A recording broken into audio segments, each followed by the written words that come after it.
in alternative policy tuyina naffe tuyina ne bakomaga nti tuyina tebabyogera so lega nti temulina onaga nti tulina ne tebabyogera kale kalwangaga nti tuyina alternative policy ezisinga obungi nange ndowooza nti opposition ennungi gye neetaaga okubeeramu yegamba nti parish development model tekola kino kyekikola oba medical care system yammwe bweti tekola eyaffe yandibadde bweti singa tufuna omukisa abatwaga ne basinzira okutuwa kyetaaga okukola so wadde nga ne NRM teyina ne opposition teekwa okulowooza ku eyo ennungi esobola okuwaayo abagoberera biri mu America Joe Biden alinga ali mu kalulu kakedde okutunka ne Donald Trump alabika amaze okukola emikisa gye gy'okuddamu nate okwesimbawo kuba pulezidenti w'eggwanga eryo era nga bw'anaakikola n'abayingire mu byafaayo ebyabo mu America abakivaamu ne bakiddamu bw'amala n'awangula anaaba amenye nga ye yekka nga Joe Biden okusobola okukola ekyo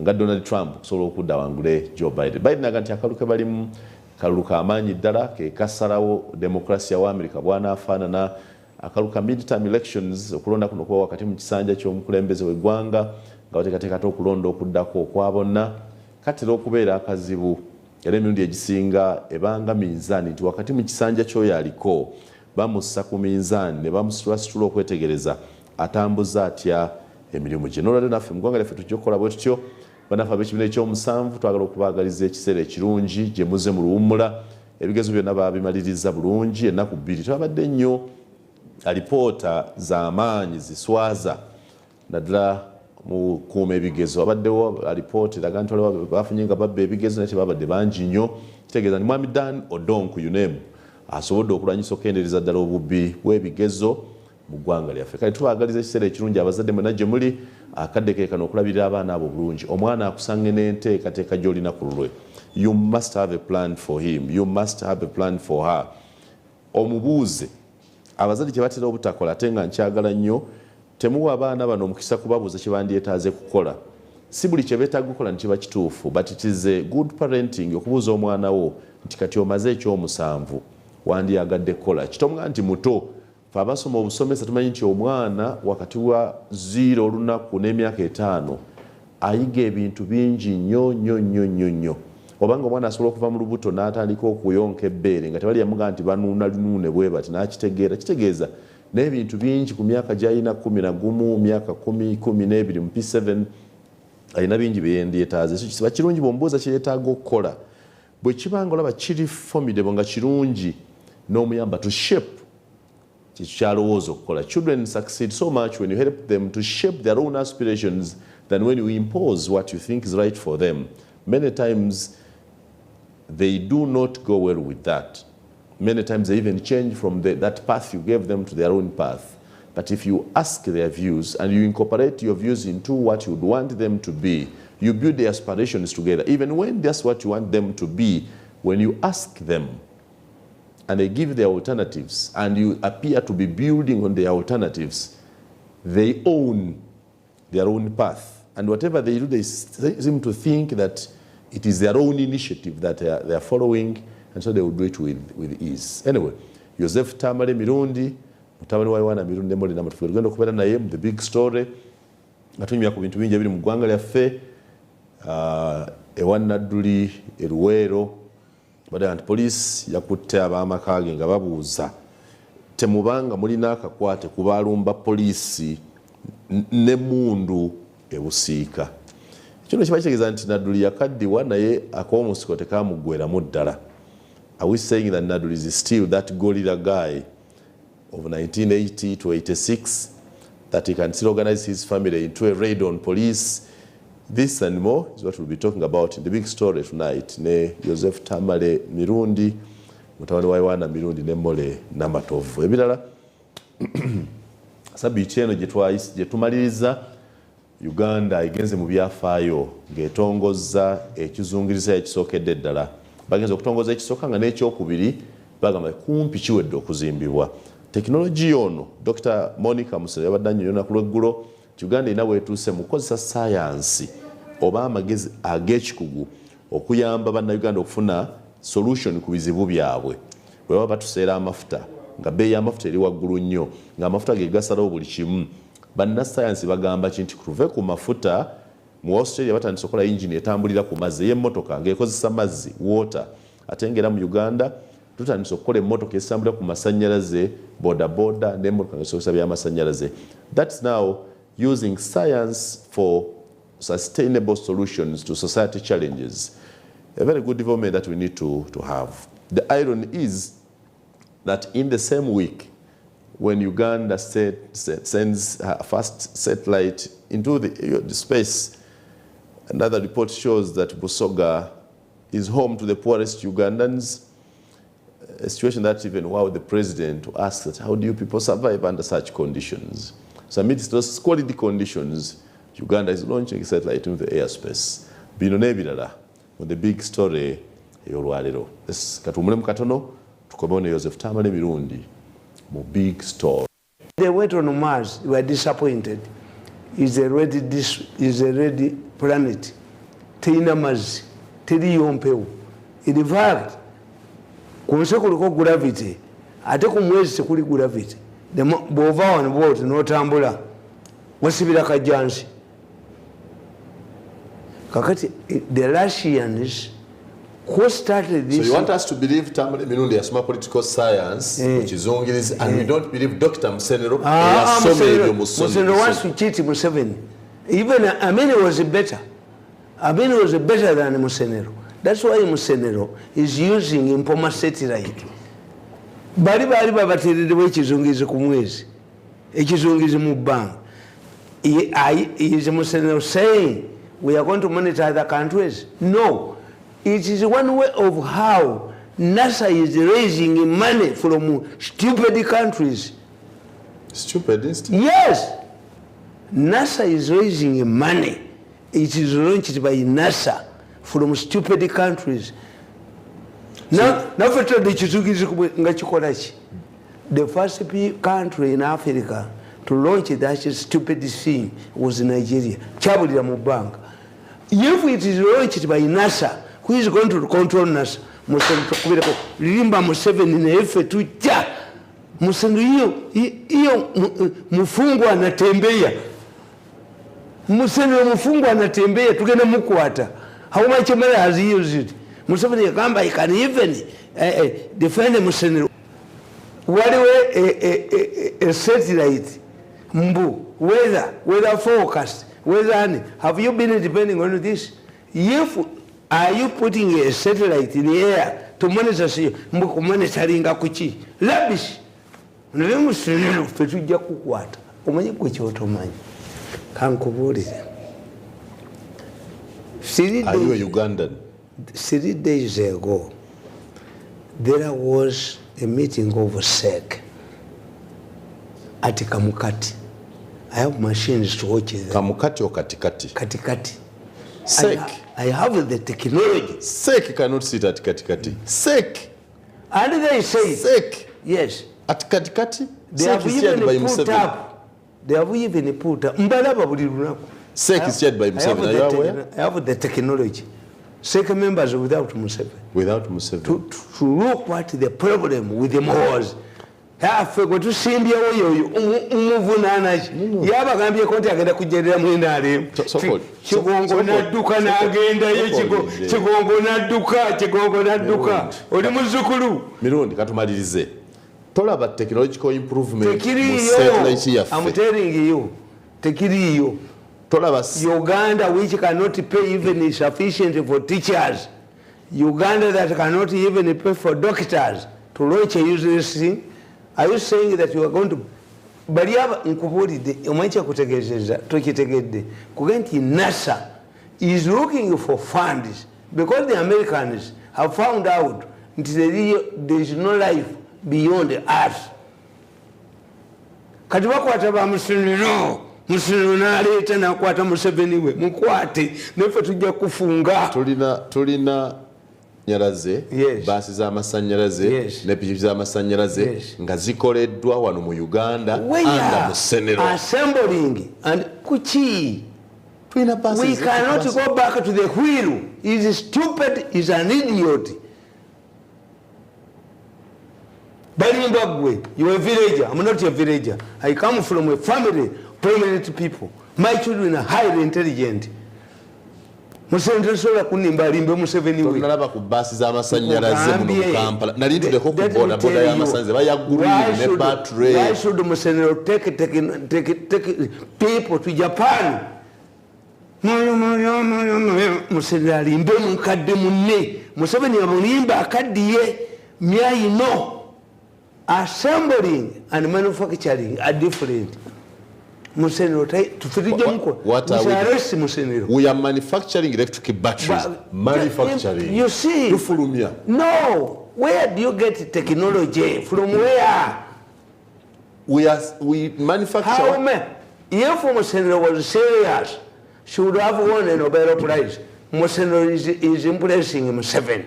Museveni amubbe Museveni, but for us we shall arrest Museveni. Do you know how much money we have spent on this? Do you know the first country? Nigeria, Chabria Mubang. Do you know how much money you are going to maintain? One cent. The moment you talk about Museveni, I move away. You got mentioned about Museveni again. Museveni is a traitor, we shall arrest. He's impressing an old man called Museveni. Has nothing to do. That money we are using, I mean, Mpoma satellite. An international satellite that can tell you whether forecast and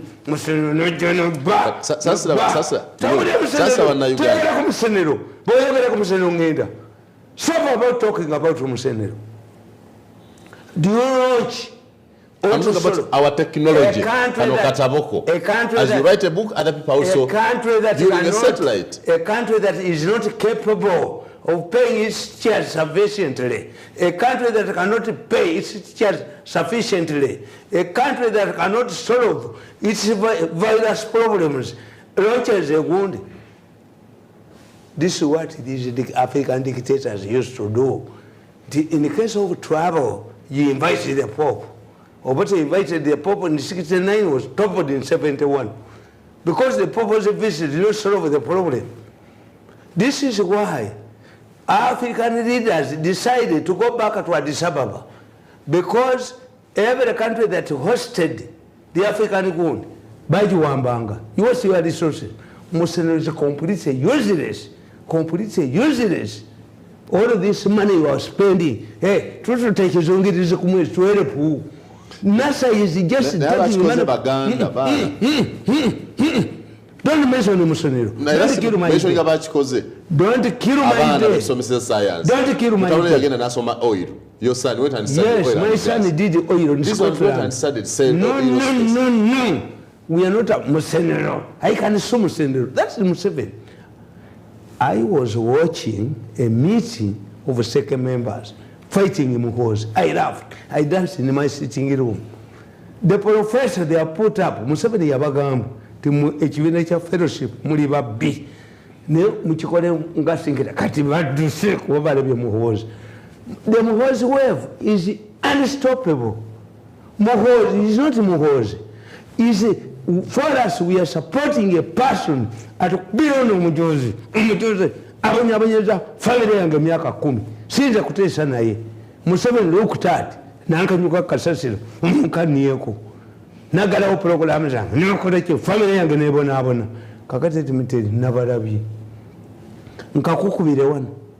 Obuzibu kati nkukubire akatambi. Professor ngabaga.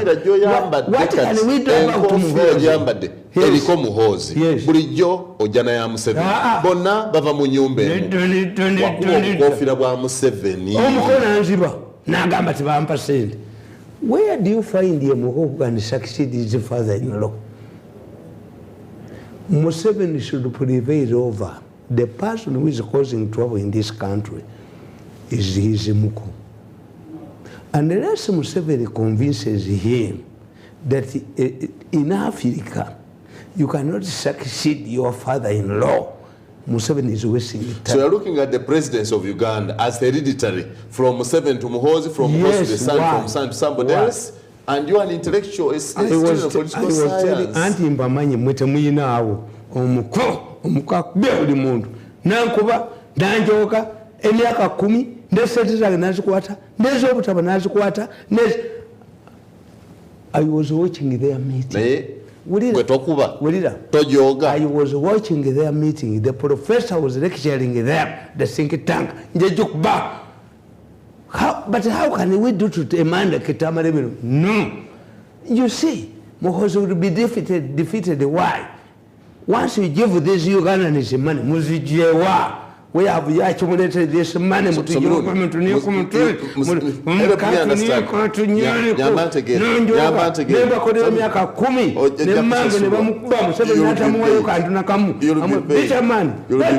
Don't tell me about But Muhoozi will not pay you. Muhoozi will not pay you. Muhoozi will pay me. He will no, he will discard the history. Will pay me. You are in the old era, he will just discard the history and we start new things. But Muhoozi is better than Museveni. But Muhoozi is in my leg, not yours. Muhoozi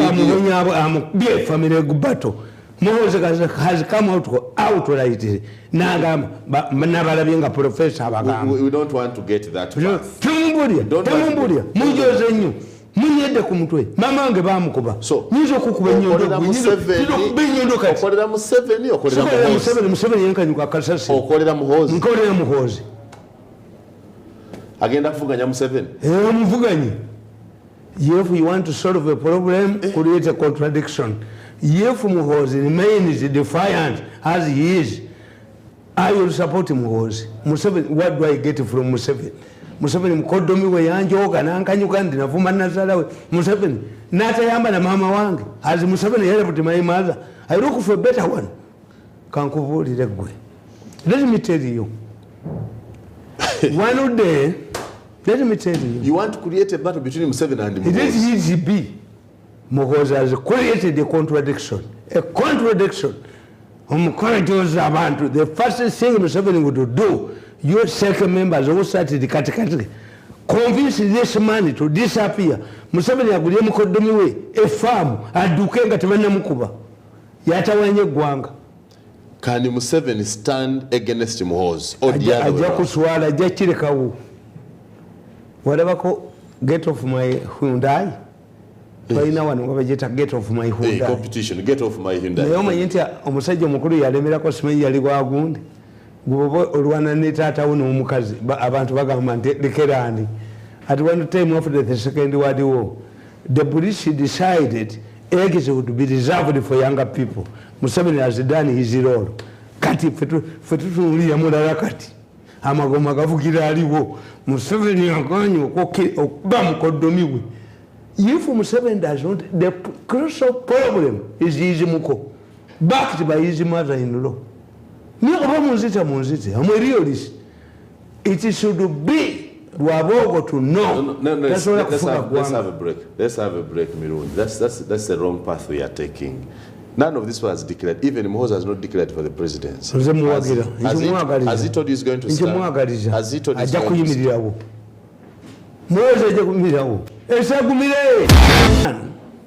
Was married to a drunkard. After drinking, he would come back, batter her, force her into forceful sex. The woman is that what drunkards do? The woman divorced the drunkard man. But normally, if you want to get a man, a spouse, you normally get a spouse where frequent.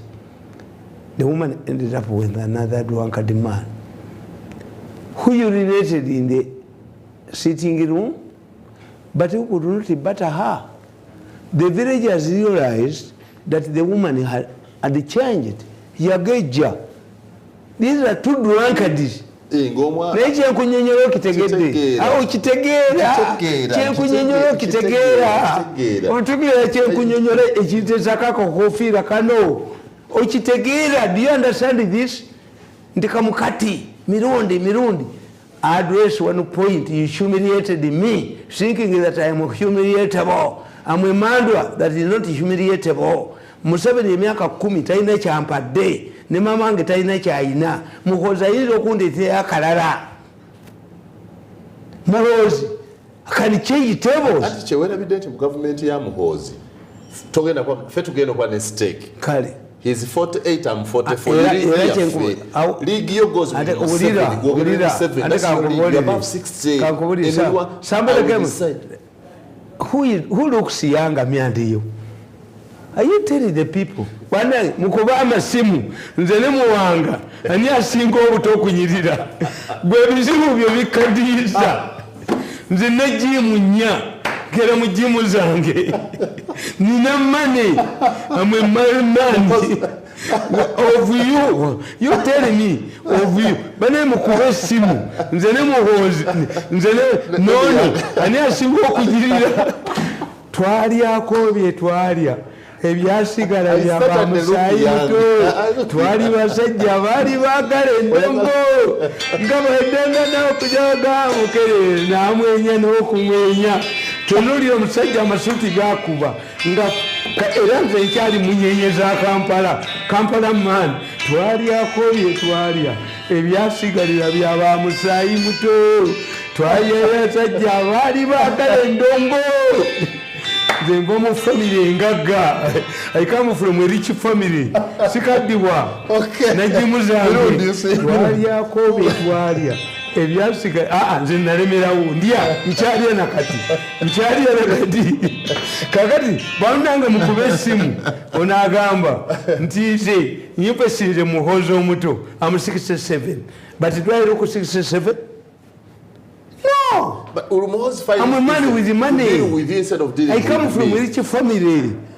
Fika kweli si achikwaso nabagambi nsi nabaganti I change na wangu na chikwaso chimba mufiga mirundi tu twalya ko bitwalya nze sinalya sinnakuta kakati gwe muwanga bwolowooza nti Muhoozi sijja mufunamu olimba when President Bush retired he appointed Kenny waliwo omusajja bamwitaana to advise his boy. I can be a Muhoozi's minister, but Museveni has evaluated me using the microscope. Museveni yalowooza nti nange bansuula kasasiro ndimbwa advisor 1.7 nswera amazzi myaka 10 wendi twalyako byetwalya ebyasigalira byaba musaayi muto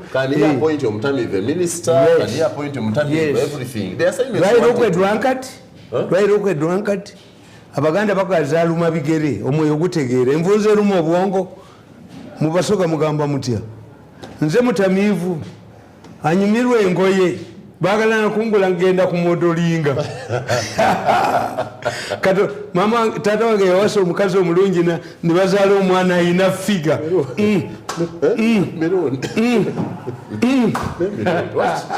tuli ku kireero ati nabalabye ku kamukati omwana yayingiddewo Muhoozi yayingiddewo obadde oyagala kunjerega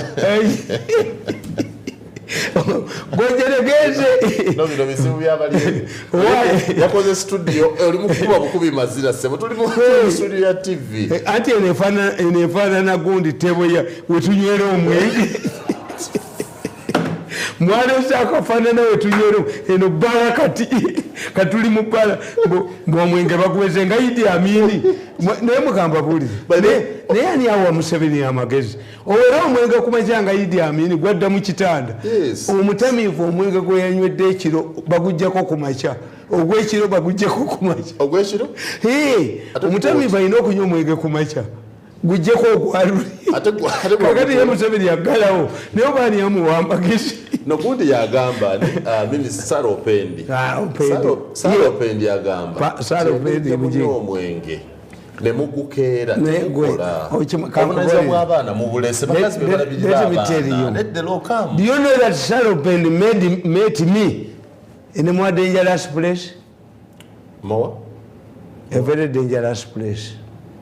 Sir Opendi in a dangerous nga tuli aba gonaye yes nimugana yibwe nkurepinga okole kinanga nkukuba ask her. How did you think about raping the honorable minister? Anna mubuuza Sir Opendi tuli aba in a dangerous place, but if I decide to rape you, what do you do? I was praising her courage. Kendo Muhoozi Salopendi. So you look at her as a courageous person? Yes, she's courageous. Kubanga namugamba ntobanja nine nyondo ninachi. But Salopendi met me in a more dangerous place where we are only two. Nemubuuza negati bwe nkuvumbagira okolachi. Salopendi nangamba babukubi teke. Because I don't love you. And I have come to you for a different mission. Now let us look at her bill. Kyomwenge gutuwa sente negutakuwa regulated. Kubanga banji bawe alabika bawe takyalina batule. Omenya abakazi abo batula sifalinga their problem to a national issue. Nagamba Museveni bamugamba nti nnyo omwenge. Nemugamba muzeeka kankobolire. Kindabikira ne taata wange mama wange yakonsivinga kitange yali atamidde. Kuba nazaalibwa nagwo. You told that Uganda president? Yes. Nimbagamba ku nnyonyi. We are going to report you drink. Mirundi minus beer. I'm zero. Nayinywa ekikeeki nayire space. Kubanga mwe ekibazunza omwenge. Waragi si mwenge gwa baavu. Waragi bw'omunywa wisikeyo n'omunywa. That's why I told you. Abasoga to liberate the basoga. You do one thing. Ebikajjo bino sukali w'ebikajjo mu mutunde ebweru kuba ina byproducts nyingi. We buy sugar from Brazil which is cheaper to the economies of scale. Instead of punishing basoga who are growing coffee to subsidize a kilo of sugar nga bati bayina kye bayina, you buy sugar at a high price mu mutunde ebweru where it is produced. Gwe bamugiramu ki mugule sukali ave Brazil ali cheap as so that basoga can benefit. So I want to understand. President Uganda bamuga nti onyo omwenge mwali mwogera. She was talking about your performance. Cutting down performance and your intelligence. Ani yali akoledde Museveni like me. Emyaka 14 agibaddeyo. N'ekifo nagenda nakyo. Yes. Ate ani amumanya aliyo kati. Nagenda nakyo. Bali bagala. Ni fashion. Yani no. Kakati kankubuulire Muwanga, let me tell you. Eggwanga lyaffe lirina ekizibu. Intellectuals, if we had intellectuals in Uganda, we could convene a meeting. Why? Abasiraamu bagamba tikatonda bwakawo omukulembeze aleeta endwadde mu ggwanga eryo bamuggyeko. Which disease has not come to Uganda? You ask. Ebola, COVID, cholera, AIDS. Why are we not devastated like other countries? But why are we devastated? Ebola, Najja. Ate ono bamuyita Ebola. Katuyina Ebola wa mirundi esatu. Tuyina the known Ebola from Congo. Tuyina Ebola from South Sudan wa Musenero ne Diana. Tuyina ne Ebola w'omumpale wa Nikazi. Ono omukazi wa polisi bamusanga ali Ebola nadduka. Oyinza okugamba omuserikale wa polisi muyaggyemu empale nadduka obwabukedde obusiru. Nika abenzi nika ogiteeka wano ku kugulu kulwada empale omusajja omwenzi ebyekibibbi empale ogiteeka mutwe nodduka nayo. Omukazi ono yadduka atya n'empale. Ekifo ky'ogamba nti okimanyi era okyagala ekya Busoga. President Museveni yagambye ng'ali Busoga naga nti obwavu obuli e Busoga naye bumwewuunyisa. Mubaawo mutya. Museveni yabuuza nti mubaawo mutya. Anti ye Museveni emyaka 24 ng'olinayo baaladisa emyaka 4 tomanyanga nti abasoga baavu bali mu kubya mayinja n'omusaka musanseezi. Museveni alina amagezi ge attributes problem to local leaders, and the local leaders don't have the courage to tell him what is creating problems in Busoga. Let me tell you, mu Kenya bali mama irungi. Kenya bali mama irungi, but the MPs from those areas where they grow Mairunji, because Mairunji nejaga babijemu elements. Nordic countries buy Mairunji, tebagaga yanga mbuzi one. If the Basoga decided to grow sugar cane, which is not a problem, because Museveni wants to run away from the problem. No, the problem but is Museveni won't basoga utalema bikaji. Said don't. See an issue. What's the issue? The issue is that the basoga growing sugar cane. Sugar cane sugar has many elements, very expensive. Sugar cane sugar will be intended for export. Museveni kyeyalikoze. Museveni olubirwe ngaba abasajja n'abakazi abali e Kenya abali mu area erimu amayirungi which is export. Processing sugar tumutwale nga tali processed amugiremu eri ebirala waliwo ebimuvaamu. Naye omusogo omuwe ssente kubanga sugar cane sugar alimu products nyingi. Kati what Museveni wants to do is to make a musoga to subsidize for this sugar. No. Let us grow sugar cane and sugar ebikajjo. Naye nga you are paid hail nga si waawano intended for export. Anti awo twatijja kuweereza bikaado byene bibisi. Sukali nkugambye tukamule mu sukaali akubulire mutemanyi sukali ate bino ebindi ebivaamu sukali yasooka okujja mu Uganda enguuli yali tali mulayimu. The first sugar yasooka okujja mu Uganda yali muddugavu ng'essuuti eno until they applied lime n'afuuka mweru. Sukali omweru bamuyitanga kyeyagalire Bwalanjola. Baganda rejected white sugar. Why? Because the first sugar was brown like your coat. So they want the white things? Yes. Unalimulayimu omweru alimulayimu kubeyiwa mu luguudo. Oliye yasooka yali wa brown ng'essuuti yo. Kakati bwe baleeta omweru Abaganda ne baga nti kyeyagalire Bwalanjola. It's not a crime to grow sugar cane, but the problem is that Museveni has not been informed about nti umusoga ebikajjo byalima bamugula dondolo. Why? Waliwo abalina license. Is it true or not? Abalina permits, yes. Yes. Why do I have a permit to sell? Do we have a permit to sell beef? Omusajja atwala ente ye mu katale ekyawagonya bamuwa permit abanyankole? No. Why is it to Busoga? You have failed to tell Museveni. You need a permit to supply sugarcane because there was overproduction. Auntie, let me tell you, overproduction. Are you saying a Musoga can sustain you? What they said is maker. If you closed gold copper at one time, productive.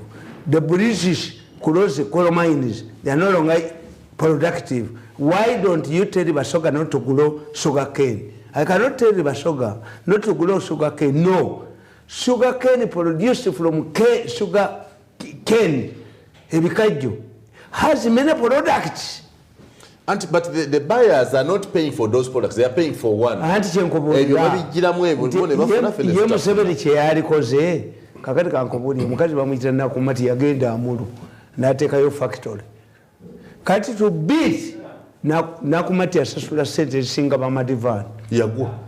Anti kankubulira yagwa completely. Anti kyenkubulira teyaleeta sente. Nze omukyalo oyo ate yakusaza government. Kankubulira omukyalo oyo tammanyi. Naye yansangako nga ndi wa President Banda. Kamuzu Banda. Banda ono we Zambia. President Museveni bwe yakyali Zambia, Banda yatugoba Museveni yagamba yagoba abaminisita byonna nti I want to talk to my lecturer. Who was the lecturer now? Museveni. Ne bajja ne bankima wano. Ngende mbakolere publicity. Omanyi tuyinayo nnyanja abazambia bakozesa olulimi lw'Abaganda n'Abanyankole. Era ekyo bayita omugga e Zambia nga nakyogedde odduka. Kye bayita omugga. Embwa gyeri mulamu gyali naki. When you go to Zambia, nenjogera ku radio, people listen to me. Mu Luganda they will understand me. In Zambia? Yes. Tuyina kabira bayita nyanja, nyanja eyogera Luganda. abalabogera lunyankole. So when I was taken to Zambia, bampa dola emitwalo 10 nembakolera report. Nimbagamba police, you are going to be defeated. Yafuna emitwalo 10 agamba eno government agifunyemu. Ate zaabwe za mutwe gwange. Museveni yampa 5 billion omukono azikuwata. But Museveni has no courage to force his Moko to give me my money. I will get it through Muhoozi. Let's go to Zambia. Let's go to Zambia. Tubadde Zambia nenkugamba. So nogenda okola report ku publish. Tubagenda bawangula. Catholic Church in olupapula lw'amawulire naye mwe temulina. I wrote a report and came back. I was hired by some people in Zambia. The Catholic Church is very influential there. Yes. So, mwembabulya nembagamba, me I know, have experience. Abatudde mu katikati bakuba Muhoozi. Why has it happened? Muhoozi does not, because if you people, you start saying, temuyina kipya kye mwogera.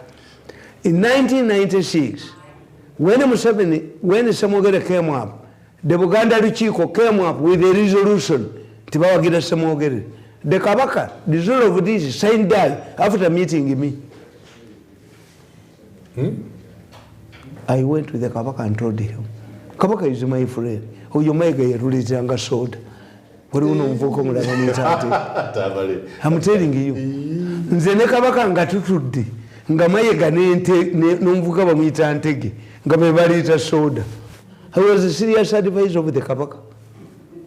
But when I saw, like in Museveni, when Nalaba Banaza Korea Nishika, Nemuseveni Mundu Sekuru of Naza Korea, Kubanga Chitegi and Yogenda Kuguaneziruka, the Sugana Mundu.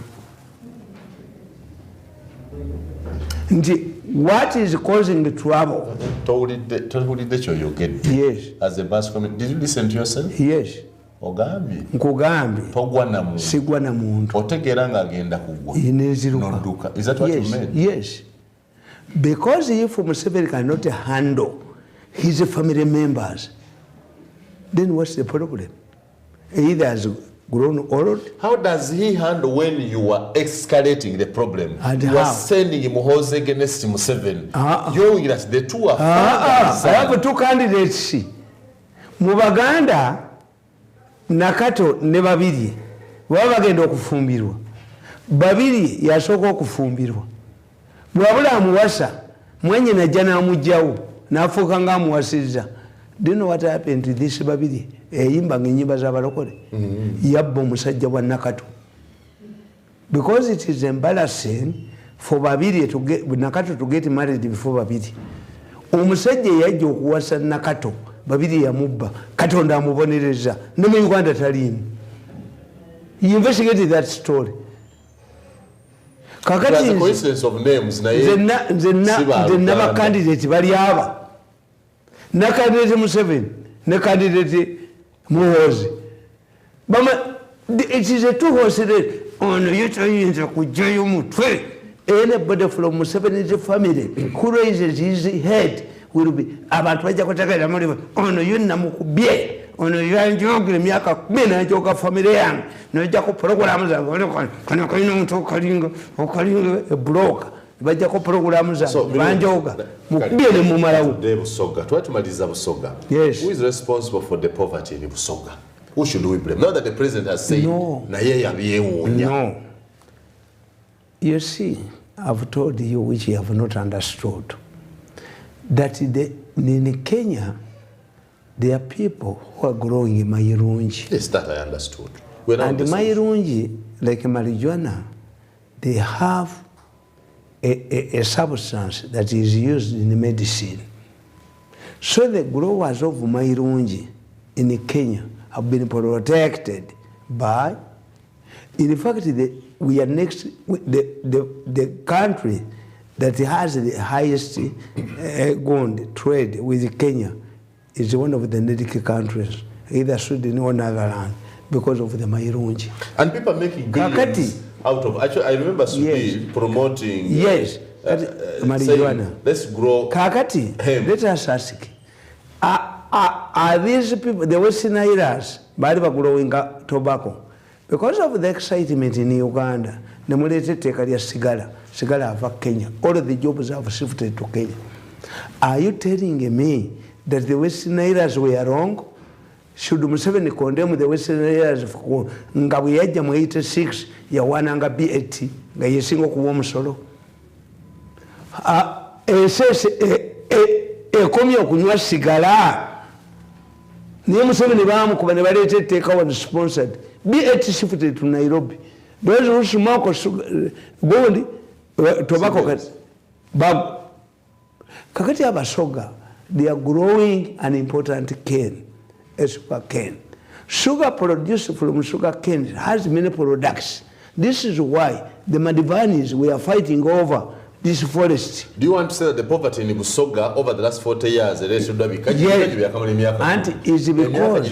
no, and let me tell you, and they discovered the Bikajo. 1933, Saudi Arabia became a kingdom. Why? After the discovery of oil. You cannot have a leadership before the surplus level, social development. The moment you cannot have a king in a poverty society. The moment oil was discovered in Saudi Arabia became a kingdom. The moment sugar cane would be discovered in Busoga, and you grow the sugar cane widely, and we know the byproducts of sugar cane, mumuloza musukari. These Indians are cheating you. Why? They have blinded you to think that the only product of sugar cane is sugar, which is not. Sukari bamukolamu spirits, whiskey. Sukari bamukolamu amasasi. Sukari bamukolamu eddagala. Which means a musoga is selling sugar cane as if he is selling sugar. Let the musoga know, be informed by Musenero before launching. Nemu abasoga muri bubi. Kati baagala kulaga Kadaga tiyatakoze. No. It's only the responsibility of Kadaga. Kadaga mwamugoboka kwa speaker and foreign minister. But having been deputy speaker for 2 terms, yes, and speaker for 2 terms, yes, certainly. Was he not Kadaga tiyalizi nga sente za budget? Budget is aita. Yes. Kakati atebu chavayo. Do you know what is happening? Kati Muhoozi ni how can a country borrow money from money lenders? Nibali kama bagamba. Kamba buli. Let me tell you. I wrote a book how America destroys countries. The Americans are destroying this country. And the intelligence and the Museveni, they don't realize this. The Americans have America by nature by regime change. Of America by nature by engagement. Of America by the Cuba government ya Museveni kutaka. Let me tell you. How are they doing that? Is the ally? Is one of their best friends. America is the best when friend. When they are inviting Bobby Wine at Museveni. My father. What can Bobby Wine do? My father, like me, was a very eloquent man, but I was intelligent. Jibazala mama wange. Waliyo kwabyo rumbe kibazala mole. Nebawandikira Mirundi ebbaluwa. Mwa Mirundi kwaliko Mr. nani bino byowandika. Mr. and Mrs. Tukuyita mulumbe Mirundi seyagenda. Mama wange yajjako n'obumansuka. Nebakuyita mulumbe. Nebakuyita mulumbe waffe. Abakwandikira ebbaluwa. Mirundi najja ebbaluwa mwampita. Did you invite me? Ebbaluwa teyajja. Namuga gisome. Eriko ki? Mr. and Mrs. Ndimoko mulimu omuko Mirundi. Bwesagayo omulala. My father refused to attend the restitution function because he was only mentioned as omuko. Was Auntie Mr. and Mrs. That's how omwana okatereke him. Highly intelligent like him. My father yabuuza maama wange. Ndaga ekigambo muko. Mr. and Mrs. Ndaga ekigambo muko. Mwayiseeyo omuko omulala. Maama nakkampana. Kojja omuko Mirundi. Kojja Erias yeyajja. Kojja Erias yeyajja n'atereeza amaka. Erias ejjuuko. Because my mother comes from a Muslim family. Mirundi asked her, nga tonna buubuuka eno kadi ya muyitaani Mr. and Mrs. mulimu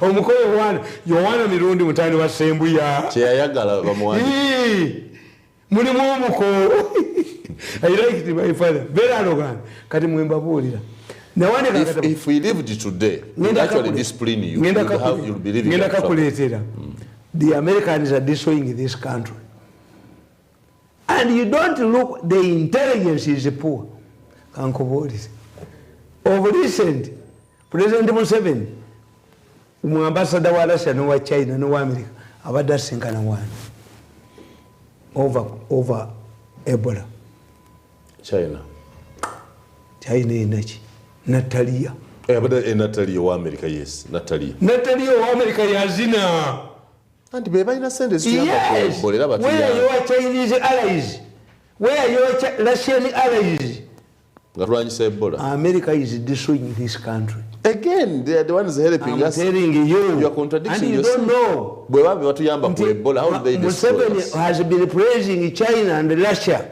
but when it came to Ebola which I doubt but I cannot risk myself if it is there. I live if things remain constant it is there. Ebola is there but have the Americans given you drugs? But whom is quoting Museveni? Abera nani? Natalie. Where are his Chinese and Russian friends? They will give us assistance in another area. If the Chinese knew that there was Ebola there, the Chinese ambassador would go there and give you drugs. But because the Americans know your people want to steal money to destroy your country or lock down in Kampala, baja kujja. Okitegedde we. Bampe sente. Ezijanja bebo. The Americans know that you are corrupt. So why would they give us more money? Auntie, but gotochimanyi multiplier effect. You mentioned that you have Ebola. Away in one district, Kasanda. Nobody knew Kasanda before this issue. But because of the publicity and the involvement of Natalia, the American ambassador, those who had booked to come to Uganda for Christmas are not coming. Certainly they will not come. Yes. Ababadde babuking in the national park abagenda kujja. No. And the idiots push but they take you to Dr. Wasamana kano kakanagis. You push the Kurakadani no Kampala. You would say we have been fighting. Said there will be no lockdown. We have been fighting. Proposed. We have been fighting in Karamoja. There's the fight in Karamoja meme. Nti abantu bajja kujja mu Kampala mu tourism. Naye gano Natalia umubaka wa America Natalia. You are majority bano basero. What the Uganda Simbi erwanyisa Ebola. Wali at that magnitude. Oba is challenging you. Where you are Natalia agamba Museveni. Where all your allies? The Chinese and the Russians bowana bulijjo. Natalia American ambassador tumukubireko mu ngalo. Akubya aba China.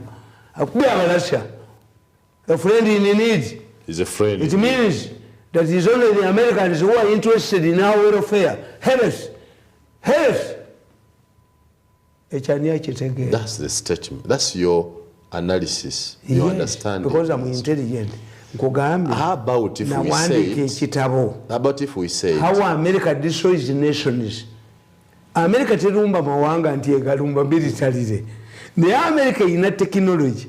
In fact, let me tell you, if we had a serious you are giving a political interpretation to the Ebola epidemic, which is not. Yes.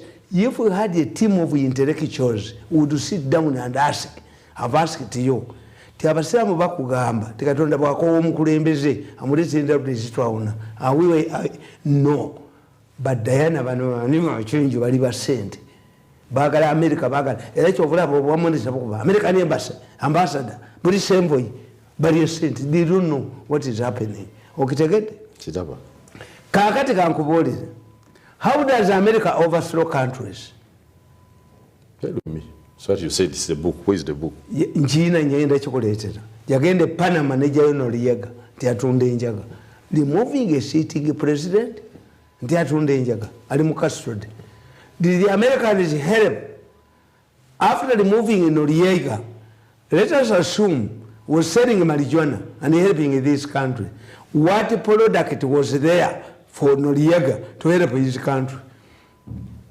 After arresting Noriega, they ran away. America has no friends, it has interests. When you are studying America, America is very dangerous. It has no friends. We have hosted the 2 American presidents, but in the Afro American conference by Bobby Wine. Natalia alina Museveni. Natalia alina Museveni. So why can't she help? National international relations and international episode. Mbamanya of America, how do they do? Bagan in Nicaragua. When you look at in Nicaragua, Fanana in Uganda, I take it back ways. I think we'll be look at in Nicaragua. In Nicaragua, our Sandinista, America yabawanga sente. Wali aba Sandinista na bano Daniel Ortega. Ortega took power. He implemented the same policies like NRM. Do you know that when Ortega was celebrating 10 years, Uganda was represented by Chigongo. Yatambulira Mukamunyi. Yasula kumufaliso kwa Pamba in Nicaragua. Daniel Ortega created a team of 10 equals. Ngabo jamu gwanga. Bakola buli kintu kyonna. America yabagamba. Bumulondo Ortega tugenda kuba masente. Era scandal eyo ye contrast scandal. Sandinista and the contrast. The Sandinistas and the contrast. The contrast, I think Bevaliman cannot even know what happened. Immediately Ortega was voted out because of a boycott of Americans. They abandoned this country. What happened? The people voted Ortega back. Bamuteka ko mwana anti ayino mwana we adaptinga amurepinze amwagala akola. The people in Nicaragua realized that the Americans were just interested in Ruby. Ortega is back in power. This is America. So do you doubt America's friendship to us? Yes. You're suspicious? I'm suspicious. That could be a problem. The Americans want to change here. This is what I told you. How do they benefit from the change? Yes. What does it help them? Where American presidents identify priorities. Biden is interested in human rights violations. This is why mbadde mbawulira wano nga mbawulira mu kagundi temwatuddemu katikati genda obuze mu katikati executive yenalemu teyatudde mu katikati without Museveni sibayina bye mwayogeddeyo temwataddewo think tank Museveni gyabagamba gwempulidde nga professor. The professor told these people in 2014 this man will fight you up to the end. He is not interested in dangling money. He is interested in dignity. Genda babuuze okitegedde kitegedde ne Joseph Tamale nti bakuba Muhoozi buli lwakuna mujjemu ono paka 5 mujjemu ono najoza abantu ono nitwe ku bantu ono akubye abantu mu State House n'atuba n'atumala n'atuba Museveni yenga Mirundi oyo muleke Mirundi va ku bantu mukwano gwo ku muliraane Kenya agamba nti ndowoozeko mu kubisanja tekyetaagisa ba MPs abagira Ruto bagamba we should have bajja mujjako Ruto is going to be killed. Let me tell you. You think they cannot succeed with? He cannot do it. Why? He's excited. Ruto is excited.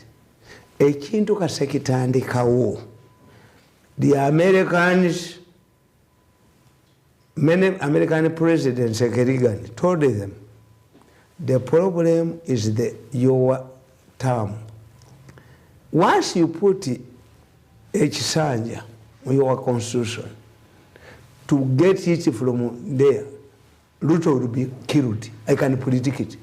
When Ruto messes up with the Kisanja, when Kibaki went, when Moi went, when Uhuru has gone, bagana mutta.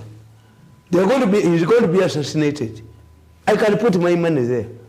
When he messes with the tradition, bagana kumutta. You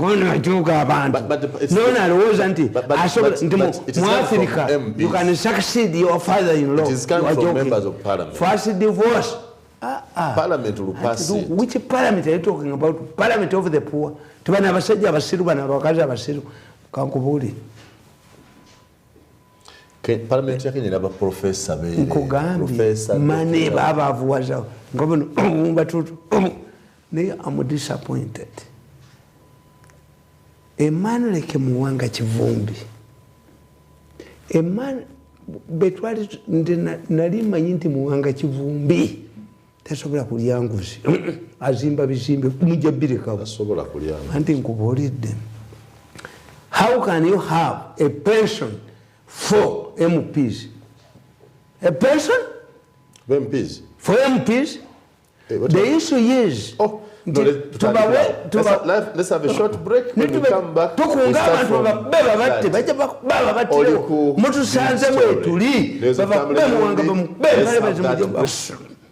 remove a durable padlock from his door when there is a series of robberies on the village. I also don't understand. How can you? Amid this rising criminality, in fact, this would be a time to say, Banange government, if you quite aba border bivuddeko. Toyinza kuddira aba border babadde bafuna sente. N'obajjako border zaabwe.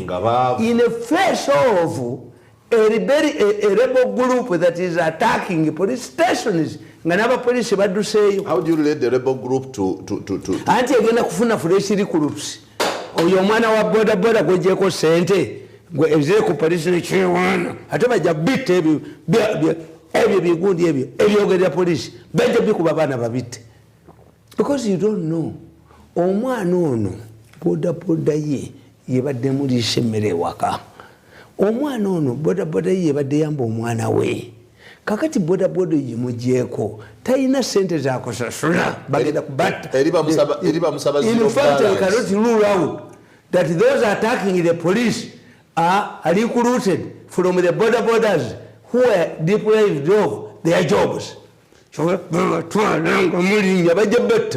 These are younger people mubajjako emirimu gyabwe mwagala sente nitwekite muvumbagira kisaka. That's uchitegedde nyama annoyed. I'm emotional. But I don't want to. But gwe jamu ekyamagezi. I'm drunk. I have gotten it. Yes. Kati kijemu kibanyonyole. Kyotegeeza bw'omala kuba n'emirimu ne bafuna obusungu ngali wawandiika abayeekera oba omuwadde wajja tikwata bano abanyiivu bakole ekibiina kye kyabayeekera. Era kyova yabalumba poliisi. Omulimu ogwo mwami Museveni kyava yeetaaga abawi b'amagezi. Oli as a presidential advisor andi kugambye tomusisinkana tomulaba tomwetaaga. Waliwo ekiseera Abaganda tukuga nti omukulu wa Tamakaage. Katikkiro n'agamu omukazi alimu owino nti vaamu naga sijja kuvaamu nga Museveni how can this woman defy a Katikkiro? Because the woman is more powerful. Yes. You say there is a government tugikolera mugirinde egwe sigalidde kugwa. Mirundi tontiisa nze ngenda mu gavumenti njagala kuyingira gavumenti ola emyaka gya 14 njagala kubeera press secretary nga gwa president njogerere gavumenti gwayingira mu bbala bwolaba omutamivu ng'atagala mumusekerera naye yazze ategeeranga ggwe ekimutabudde akisanze mu bbaala. I wish you good luck. You want me to go? Njagala balabeko olabe ejjoogo liri mu state house bwebane ku baana babanabwe ne babanyalako ne babanyako ani agala ba state house. Ngenda kukola mirundi nze namala mu state house emyaka 14. Njagala kubeera press secretary ola emirimu egisinga egya mirundi tereze communication tereze publicity. Have you known that this rebel group can be originating from the disgruntled border people youth who have lost their jobs? True, that can. Kakati kisaka. Okuja konga Museveni agobye kisaka. Nagoba minister wa Kampala. Who cares? Anti kyenkubulira. Who cares? Kama bakube. Kubanga tuyinza nkugambye nti fe Abaganda tukugamba nti okuona ekidduka ne running stomach. When they are curing you for a running stomach, you cannot at the same time continue eating menvu.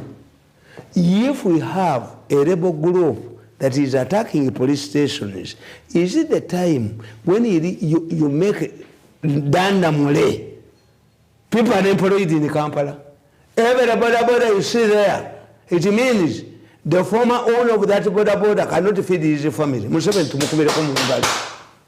Museveni tumukubire ko mungali. Buli border jala bekwatidwa. Yes. Kireza abadde agifuga takyalina zipangisa nju. There are times when you don't talk about hygiene, whether they are paying or not. You allow them to import them here. But how about PSV? How about the million accidents that these border borders are causing? It doesn't matter. A border is not intended for transport. Mumawanga gonna bakugamba nti omuntu abeera ku border ya masanyu. Japan had the largest number of borders, not for transport. Name up by UTC. Kasi nebaleeta obuwalabu mubulese bus muzireete bazooki. Tujja kubera bakonga mudduka bazirita abawalabu kubanga bagala kujoga katika tukuliyetingewo obwalabu bujibeje butira wano those boys abo bemujoze ne mubajja ku mirimo Uganda teyinayo kankubulire mumanga malawali wowero fair dinatakola bamuwa bo balowooza buli wamu ne bajjawo abantu buli wamu ne mujjawo abantu buli muntu ne mujjako omulimo buli muntu omuntu yomundu duka najoga ensi yonna. Now that you can't talk to Museveni, can you meet Nabanja and tell him Nabanja tayina power abaana bange bagenzeeyo nabagamba nti mugambe mwenyenda zankubira bwerere era bwe bakomyewo nabagaye mumazi senga wa mumazi so mu government omuntu ejoga abantu amanyiddwa Muhoozi yajja okutujjako ekibabu Muhoozi yali afuzeeko Muhoozi kubanga bano bakubye Muhoozi ettaka lya Uganda Muhoozi Muhoozi muyina sente tuyina omuzira tuyina omuzira muyina obujozi tuyina omuzira tuyina omuzira tugenda mu kyakenzo tukiyingiza kajanja tukiyingiza sukuti tukiyingize twagala ono naye mujja waffe naye ajjayo omutwe. And I want to tell you, it is now a two-horse race. Nobody can join it. Bomwene will not come. Tayinza kuyitawo bomwene tayina watuyita kintu kiina nabaga nti obusika bwa Museveni bwaba mukazi asula wa Muhoozi yatandise n'okuwandula ono ajja kudduka n'obujozi bwe katikati. We are think tank. You are stupid. You are not a think tank. But you are watching me. Think tank. You start look at it. I was watching you on my machine. Why don't you? Mugambona kakaneko. To solve the problem. Omulezo na kakaneko. Omulezo kirizenti esiya mutamwa. Omulezo kirizenti abantu bamukyawa. Aleke munni. Gwe ba ku Muhoozi naffe tukole kubalala. Temuyina. Tulina sebo. Temuyina Muhoozi kati yayi. Muyina amaanyi tuyina omuzira enkofira yange wagirabye tuyina Bobby tuyina Besije enkofira yange wagirabye esegumire esi yaguma Muhoozi omuzira yaguma ng'eyibaale yafugako weewalala awakumu mu abatudde katikati executive we endorsing Museveni. They should not endorse Museveni ono kubeerawo agenda kuyita mu pate yamu Kigongo najja Kigongo oli muzukulu. Why don't you stay out? I salute Sale yakitunuulire kinaggwerawo omweyinza okulekera munne omukadde ayinza okulekera ffenna tukuba ono abantu bonna abali mu Uganda bakuba ono omulenzi ajoze ensi aginidde ku mutwe aginyaddeko ng'ayina amuwagira tekiriyo omukozi ajja kusigira sezaala we ekyo tekiriyo ne mujoga abantu abalinga ffe ne mutujoga busente ndalabye profesa ng'agamba ndalabye profesa ng'abagamba the question is money.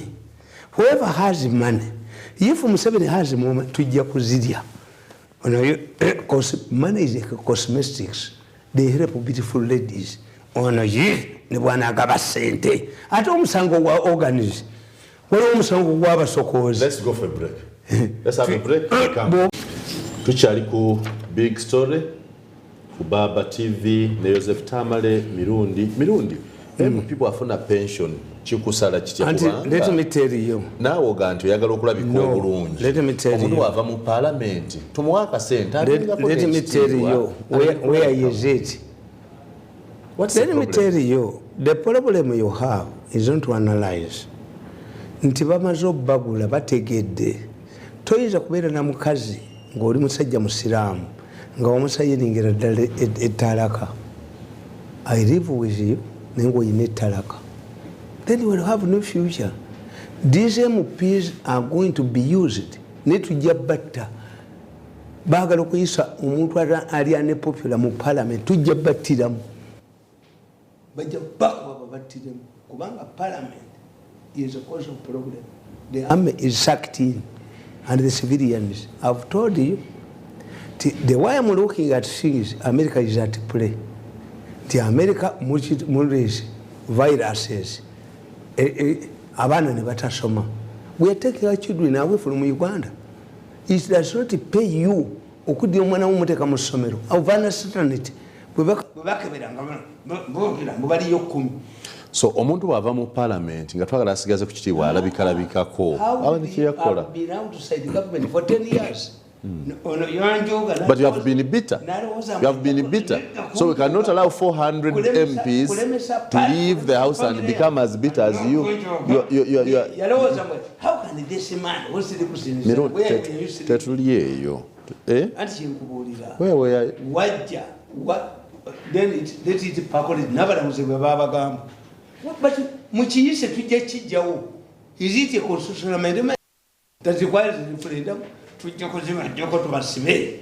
Ne waliwo abawa sente. Basente bazi districts mu Uganda bagambye nti bo baagala Museveni yaba akomawo kubanga Muhoozi bamumanyi talina na kadi ya kibiina kya NRM tebamumanyi mu pate bwe bagambye tebamumanyi mu pate tebamumanyi talina sente z'abantu mwazirya dda parliament ziriyo. They are stupid. Why? Kankubuli, do you think any of my sons can rebel against me? Kali boto bwetuli tukyagenda maaso ne big story ne Joseph Tamale Mirundi nga agamba nti tumaliza obunyakababo Mirundi. Do you believe that this young man has rebelled against his father? What will I take? That's what I want to do. Yes. Is it possible that Muhoozi, who praises Museveni all the time as a good Muchwezi, can he stand against his father? They are playing games. What's the game plan? Tell me about the game plan. How is it going to be? Kakati yekyaliko. Tell me about, I want to understand the game plan now as we wind up. Tell me about the game plan. What is the Museveni bagenda kukola kimbulira? What are they going to do?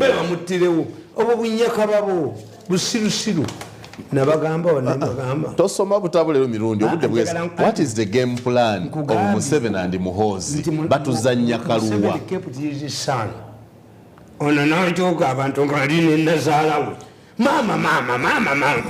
Which eri wali ku standby generator ngati Museveni akyalo generator ejireri bwe mwali ku ONC. You see, you don't know. Nze nali mu State House kyanyamba nnyo nenda omujozo ono bwanya ku bantu. Kakati kankubuulira ekigambo ekyo mu Lusoga kizitowa simanyi mu Uganda naye ffe waffe kizitowa kozesa ekigambo ekindi. Batuddeko ne bagamba buba mutwale mu kooti maaso nedda. Let Museveni prevail over his son-in-law. Ajjawo ekyokulowooza nti ajja kufuga eggwanga lino is the cause of the problem. Kale katumalirize Tamale Mirundi talina waayita talina ate gamba buli tebalina follow back opposition against Muhoozi. Lwaki batujoga tebalina alayizi lyomba mujoga lyomba mufulambwa lyomba lowooza wa ssente lwaki tawagira muganda muno Kyagulanyi naye afugeko nodda ate mu famire yemu eyo mirundi olimba olw'ensonga whoever has money, you see, Muhoozi will be defeated because once Museveni has money, abantu bamuko. Professor, people are tired of Muko. This man has been saying he has a project. You cannot have a project of a country. Professor, prevail over this man. Let him go and buy agenda kule farm Zimbabwe. When abantu bamuchawa namuwaga kubayoza nti amuwaga naye bamuchawa. Toyinza kuba. Do you know Muwanga that this worse than Idi Amin? This government is worse than Idi Amin. Why? Idi Amin never killed people who are supporting him. A man like me. Obote never killed his supporters. But here I am, a man who has supported Museveni for 14 years. Nankanyuka kasasiro, umukono nyumba yo, nibanjoge emyaka 14, nyabale batamuwa kantu nakamu. Kakati Muhoozi ajje mukolechi. Mujira mune enkofiira omuganda kanti akujira mune enkofiira ye tuyina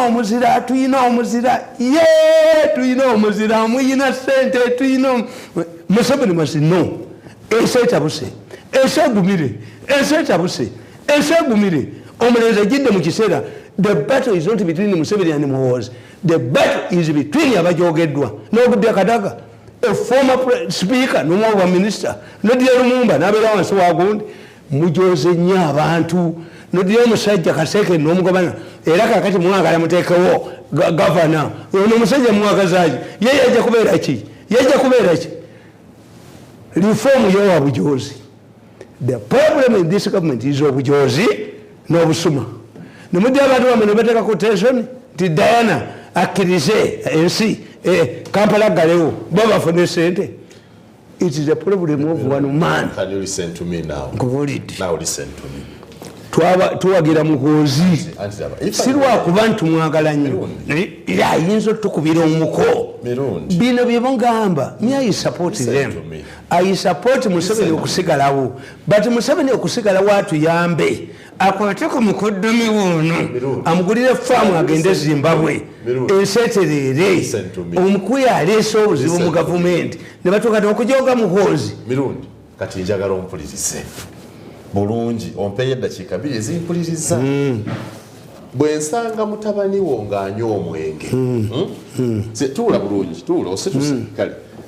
Sembera. Soka olinde, sembera twogera. Bwe nsanga mutabani wo ng'anywa. Tuyinza okutakula engumi wano. Yogera ng'oyogerako oyo omulenzi eyammonyaabonya. Tutakula engumi wano. Tomwogerako, tujja kutakula engumi. Mwanga tujja kutakula engumi. Mwanga tujja kutakula engumi. Twogere ku kino. Tomwogerako, tujja kutakula engumi. Tujja kutakula engumi. Sirikwoyo uliza ekibuuzo. Tujja kutakula engumi. Mutabani obwe musanga ng'anywa omwenge. Siyinza kuyomba. Kubanga unywa. Jjajjaawe yagunywa. Nawe kitegeeza sisuubira.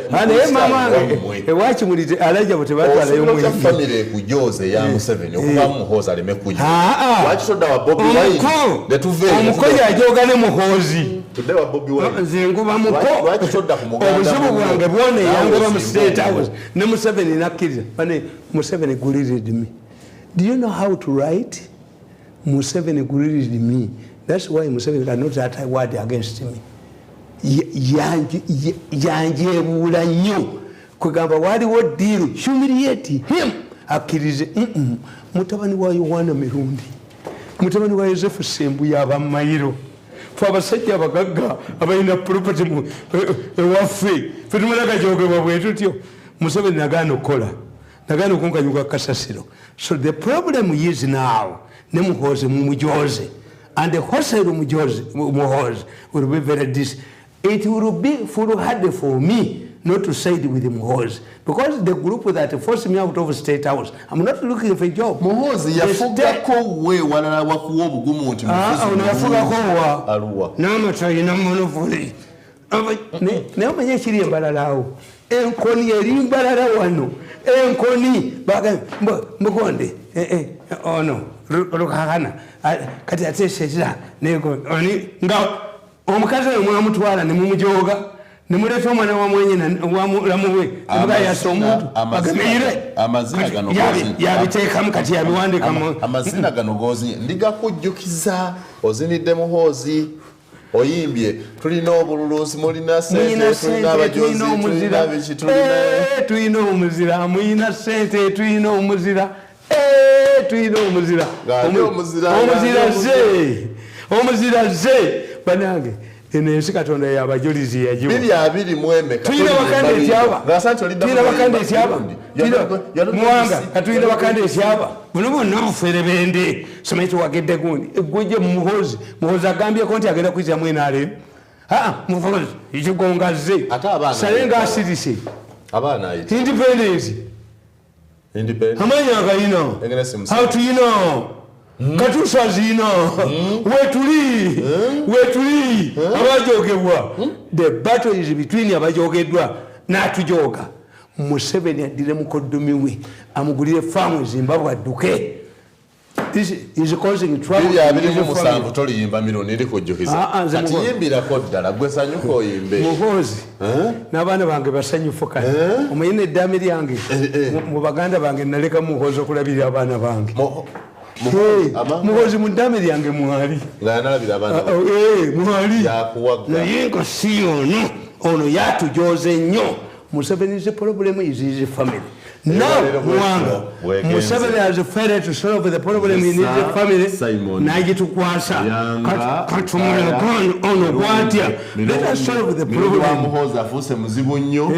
Mbadde nabukodde Muhoozi mu Mirundi wa Museveni. Naye ono Mirundi wa Muhoozi is a different kamalirize olwaliro bwekyo bwegenze Museveni ampadde ki mu myaka 10 yakkiriza nti omuko yanjoga nanganyuka kasasi osanga ono anampayo kampadde ate buli omu n'alaga Muhoozi as a rebel nga against his father yafunamu why tagenda kutransferinga bukyayi bwa Museveni tagenda kutransfer omukuba bajoza abantu amate ennyama yonna abanyankole obusungu obuli mu ankole obusungu obuli mu ankole njaba kubira obutambi bwa abanyankole oba mujijjako the big story Museveni affaires of let us solve it for him that wagero no mwana on Baba TV ono mwana ya Sir Simon Muyanga Lutaaya.